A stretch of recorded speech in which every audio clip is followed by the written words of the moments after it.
제가 여러 번 강조했던 가마석경을 한 번 더 말씀 올리도록 하겠습니다. 저는 이 내용이 굉장히 중요하다고 생각해요. 우리 연불만 해가지고 뭐 극락왕생을 바라고는 있지만 이런 마음가짐을 가져야 되지 않겠는가 하는 것이 기본 베이스에 다 깔리지 않으면, 기본이 잘 안 되고 위에서부터 집을 짓는다 하면 그게 되겠습니까? 그래서 기본을 좀 잘 충실해야 하기 때문에 이렇게 자주 말씀 다시 반복해서 드리게 된 이유인 것입니다. 부처님께서 모든 제자들에게 말씀을 하셨어요. 그대들이 공부의 효과를 비유하면, 비유해서 얘기하시는 내용 중에 나온 얘기예요. 이 가마석경이라는 경전은 어떤 사람이 아침에 300개의 솥에다가 밥을 지어 수많은 사람에게 보시를 했어. 그리고 점심때와 저녁때도 그렇게 하는 정말 엄청난 봉사활동을 했다 이겁니다. 그런데 또 어떤 다른 사람은 커피 한 잔 마실 시간, 그 짧은 시간이지만 모든 내가 아는 모든 또는 우주에 있는 모든 중생들이 잘 되도록 정성을 다해서 진심으로 기도를 했다는 것입니다. 그래서 많은 사람에게 밥을 해준 사람과 이 사람은 아무 행동도 안 하고 그저 커피 한 잔 마실 시간 동안 진심으로 순수한 마음으로 다른 사람이 잘 되길 기도한 사람하고 비교해 본다면, 누구든지 생각해 보기에 수많은 사람들에게 밥을 지어 먹인 공덕이 더 높다고 생각할 것입니다. 그러나 부처님께서는 그렇게 말씀을 안 하셨어요. 정반대로 말씀하셨어요. 저렇게 300개의 가마솥에다가 밥을 지어서 수많은 사람들을 보시하고 점심 저녁 이렇게 계속 먹인 거 하고 단 커피 한 잔 마실 정도 되는 시간 동안에 다른 사람을 위해서 열심히 기도한 사람이 밥을 지어 먹인 사람보다, 그 사람의 공덕보다 감사 기도를 한 사람의 공덕이 100배, 1000배, 억만 배도 더 많을 것이다 라고 부처님께서 말씀하신 것입니다. 경전에 아주 분명하게 나와 있는 말씀이에요. 그러니까 이 내용을 가만히 생각해 보면 우리가 어떻게 수행의 개념을 잡고 가야 하는지가 분명해지는 것입니다. 그러니 돈으로, 몸으로 봉사하는 것도 좋기는 하지만 기도로서, 마음으로 다른 사람이 잘 되게 기도하는 자비심의 기도가 훨씬 더 효과가 많다는 것을 알아야 할 것입니다. 그렇지 않습니까? 이 가마석경의 말씀대로라고 하면, 그러므로 그대들은 잠깐 동안이나마 모든 살아있는 생명체에 대해 사랑하는 마음을 닦아 익히기를 배워야 한다. 시간이 만약에 없다면 잠깐이라도 모든 중생에 대해 사랑하는 마음을 키우고 기르고 보내야 한다. 이렇게 말씀하셨습니다. 부처님께서 이 경을 말씀하시자 모든 수행자들은, 제자들은 부처님의 말씀을 듣고 기뻐하며 받들어 실행했다고 합니다. 그러니까 우리가 아는 부처님 시대의 수행자들이 열심히 명상하거나 어떤 선을 하거나 하여튼 뭔가 일상관을 하거나 초기 불교 경전이 나온 위파산을 하거나 백골관을 하거나 이렇게 한 것만 같이 보여지지만, 실제로 부처님이 이 말씀을 한번 들었다고 생각해 보세요. 수행자들이 정말 회향을 잘해야 되는 거예요. 회향이라 그러잖아요. 다른 사람을 위해서 내가 연불을 많이 해서 공덕을 많이 쌓았다. 그러면 그걸 더 합쳐가지고 내 공력까지 합쳐가지고 다른 사람이 잘 되기로 내보내는 겁니다. 그것은 마치 우유를 먹은 사람이 내가 우유를 먹었으니까 아까워 이게. 그래서 가만히 있는 거야. 운동도 안 하고. 그래야 되나요? 그렇지 않으면 우유를 먹고 막 활동해가지고 배설하고 다 소화시킨 다음에 다음날 다시 또 먹어야 되나요? 연불도 마찬가지입니다. 그렇지 않습니까?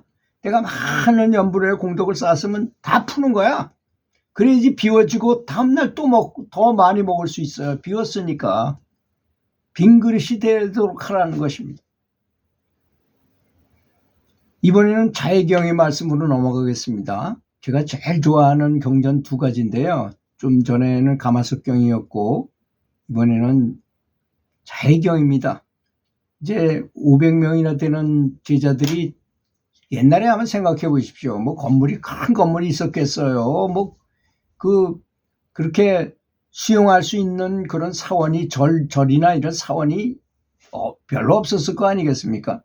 그래서 500명이나 되는 사람이 이제 부처님한테 가르침을 받고 따로 가서 숲속에 가서 이제 거기 뭐 인도는 따뜻한 열대지방이니까 뭐 그렇게 불편하지 않잖아요. 그 수행자들이라는 게 뭐 잡아야 나무 밑에서 눈 감고 있으면 되는 것이고 항상 수행하라는 사람들이니까 그렇게 있었는데 근데 거기에 원래 있던 정령들 그 숲에는 다 뭔가 뭐 무형의 중생들이 있잖아요. 그것들이 가만 보니까 이 사람들이 수행자이기 때문에 이 사람들 위로 올라갈 수가 없답니다. 자기들은 수행자들 위로 올라갈 수가 없기 때문에 나무 위나 뭐 이런 데가 편하고 장마지고 막 그러면 그런 데가 좋은데 장마철이 됐는데도 이 친구들이 갈라 그러질 않는 거야. 그래서 우리가 장소를 뺏기겠구나 해가지고 그때부터 안 되겠다. 그래서 목 없는 귀신으로 나타나고 눈 한짝만 있고 뭐 거꾸로 서 있는 좀 팔 없는 귀신이고 뭐 이렇게 나타나서 계속 겁을 주는 거야. 그래서 수행자들이 뭐 그까짓 거 보고 무슨 겁 먹겠습니까? 그렇잖아요? 그래도 너무나 많이 나타나니까 야 이래서는 안 되겠구나 해가지고 이 대표 몇 명하고 같이 부처님에로 찾아갔어요. 부처님 이마저마 해가지고 자꾸 그들이 나타나서 이렇게 하는데 어떻게 하면 좋겠습니까? 했더니 부처님께서 말씀을 하셨어요. 늘 거짓말 없이 정직하고 남을 대하는 태도와 언행이 지극히 자비롭고 부드러워야 한다. 그리고 부처님의 가르침은 자비심이라는 것은 그들을 내쫓는 게 아닙니다. 자신이 가진 것을 스스로 만족하고 감사할 줄 알고 지극히 겸손한 마음을 가져라. 또 세상에 맡은 일을 지혜롭게 해결해서 너무 분주하지 않고 몸과 마음 가볍게 수행해야 된다. 가족이나 친지 등 아무리 친한 사람이라도 지나치게 집착하지 말아라.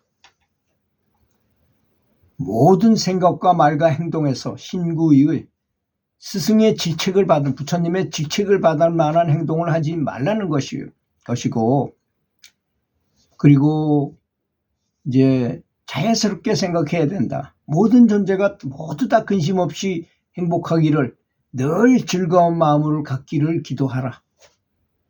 바로 그들한테 당신들이 괴로워서 여기 왔지만 그들에게 모든 존재라 그랬으니 그들도 다 포함되는 거 아니겠느냐. 다 근심 없게 행복하기를 바라라. 살아있는 생명체라면 어느 것이든 단 하나여도 예외 없이 약하든 강하든 크든 작든 눈으로 볼 수 있거나 볼 수 없거나 멀거나 가깝거나 태어났거나 아직 태어나기 전이거나를 불문하고 모든 존재가 행복하기를 마음을 다해서 늘 기도하도록 하라. 어머니가 아주 귀한 애아들을 목숨을 바쳐 위험에서 구해내듯이 모든 존재를 향한 사랑으로 포용하고 용서하며 감사함을 기르고 키워라. 미움과 질투, 적개심도 넘어선 잔잔한 그 사랑을 전 우주의 아주 높고 깊고 넓은 곳으로 한량없이 우주의 모든 것을 감싸는 사랑과 감사의 마음을 키울 것이다. 행자주와 어묵동정 중에 깊이 잠들지 않는 한 언제든지 이 마음을 가슴속에 가득 품도록 하라. 이것이 바로 거룩한 경지이다.